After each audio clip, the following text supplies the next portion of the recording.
In a remote mountain village surrounded by mist and dense forests, 3 young girls grew up under the watchful eyes of their families.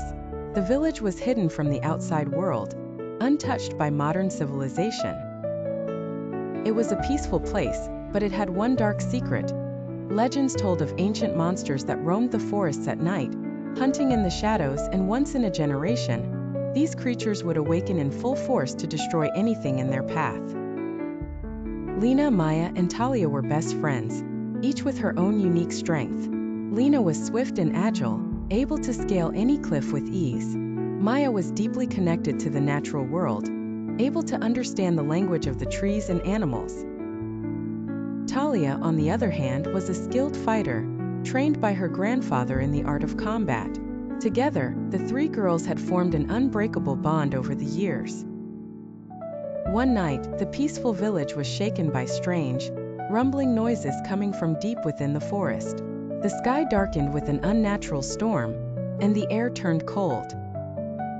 The ancient monsters had awakened earlier than expected, breaking through the protective barriers that had kept them away for decades. These creatures, known as the Grolon, were massive and terrifying, with glowing eyes and sharp claws that could tear through stone. They were coming for the village. The elders gathered the villagers in the town square, urging them to hide in their homes and pray to the mountain spirits for protection. But Lena, Maya, and Talia knew that hiding wouldn't be enough. They couldn't stand by and watch their families and friends be torn apart by these ancient beasts. So they made a vow.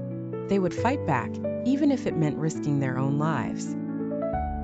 Armed with only the tools and weapons they had grown up with, bows, swords, and the knowledge of the land, the 3 girls set out into the dark forest.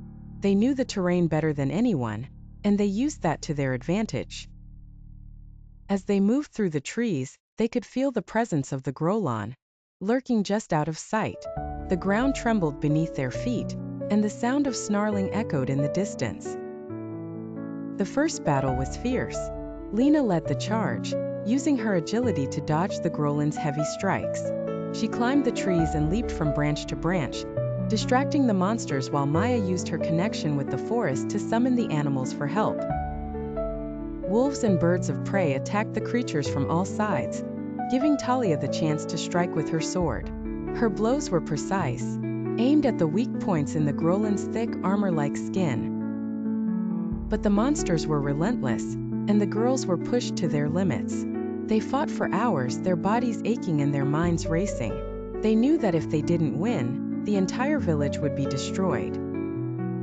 Just when it seemed like they might lose, Maya had a vision. She saw the heart of the forest, a sacred place where the power of the mountain spirits was strongest. If they could lure the Grolon there, they might have a chance to defeat them once and for all. With renewed determination, the girls devised a plan. Lena would lead the Grolon to the sacred heart of the forest, using her speed and agility to keep them focused on her. Maya would stay behind and call upon the spirits of the trees and animals to prepare the final blow, while Talia would defend her with all her strength, ensuring that Maya could complete the ritual without interruption.